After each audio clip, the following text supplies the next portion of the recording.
Hey guys, and welcome back to my channel. Thank you so much for pressing the play button. If you are new here, my name is Just Lee. I hope you will be joining the family if you enjoy the content. Please don't forget to press the red subscribe button. It's absolutely free. And if you are a new subscriber, please don't forget to follow tradition and drop a heart in the comment section so that we can officially welcome you to the family.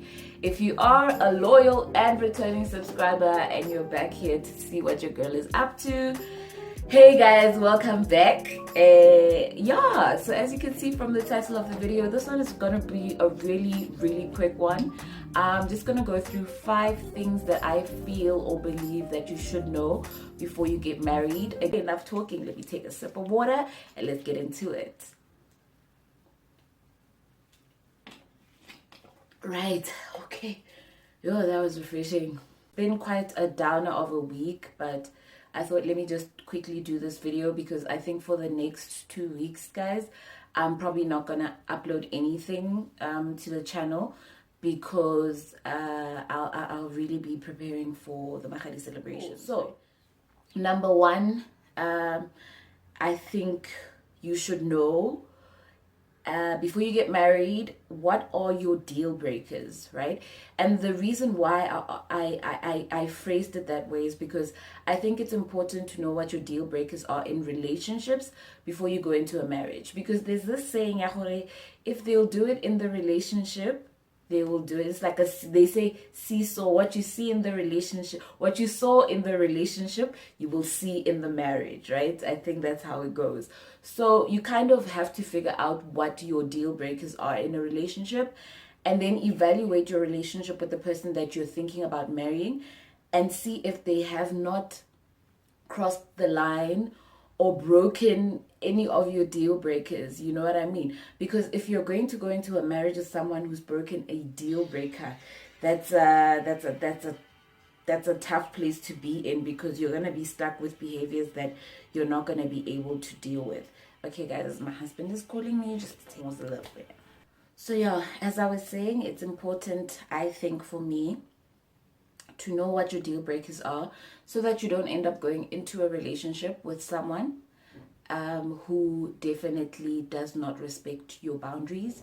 And if they don't respect your boundaries in the relationship, they're definitely not going to respect your boundaries in a marriage, and that is a recipe for disaster.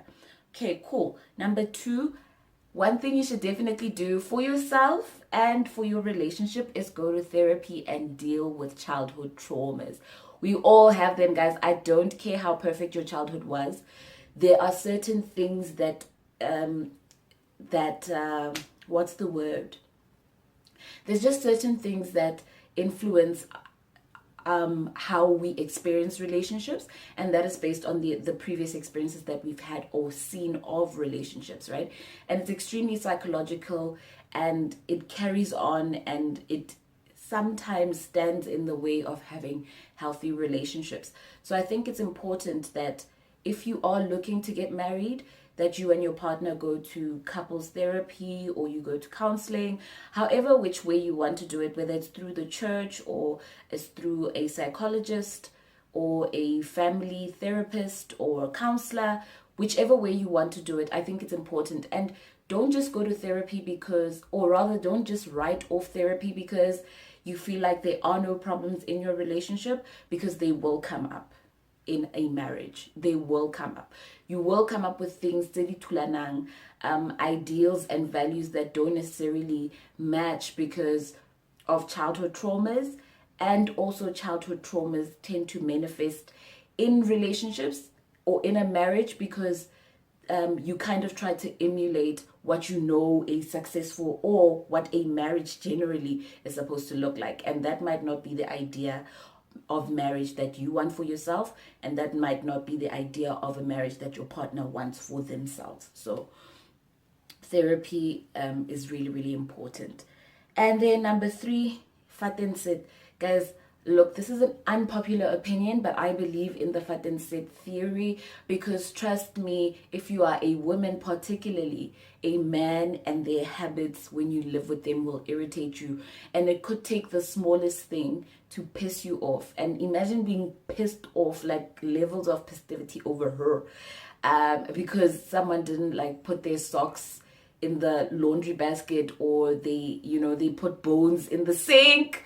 Things like that. Like, imagine now being pissed off by those things, but you only realize them when you are in the relationship. It's not a good look. So for me, it's really, if you can do it, do it. I mean, we did it after magadi things were done. We officially moved in together. However, look, again, it's an unpopular opinion, but I think it's important that you guys stay together before you decide to get married. So once the relationship is like committed and you guys are talking marriage, I think move in together, even if it's for like 6 months, and you'll realize a lot about the person that you love when you live with them. Right? Lockdown taught a lot of you that. That's why a lot of people broke up after lockdown, guys, because it's real. It's real. It's real. And then number 4, very, very important, finances, how we approach them, what our financial languages are. All of these things are so important when it comes to your marriage, because finances are probably the number one reason why people get divorced. So if you do not have a healthy way to speak about finances, truth of the matter is they are going to become a problem in your relationship. So in your marriage, in fact.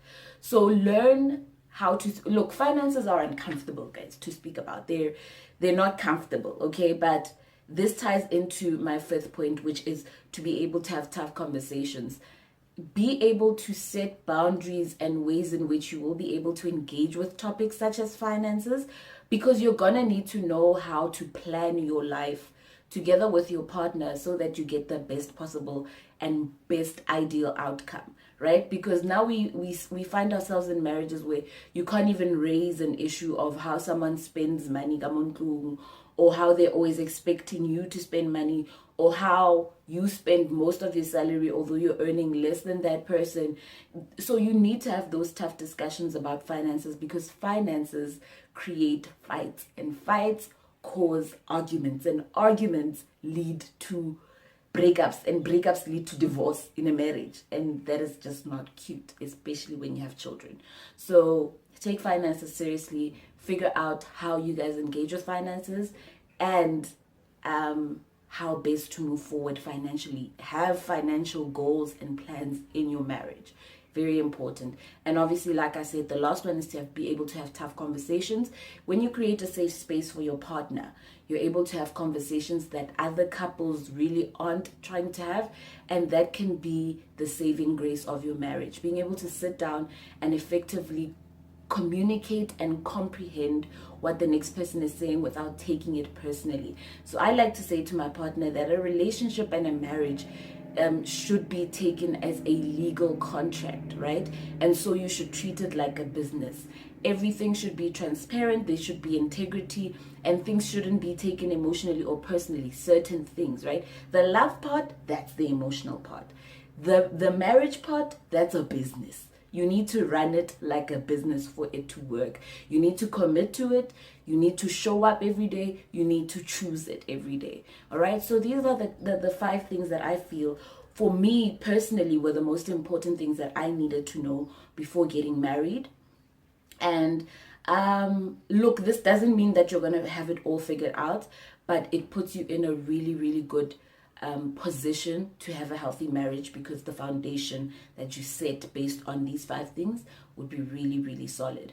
But again, don't forget to comment down below and tell me what you think is the most important thing that people should know before getting married.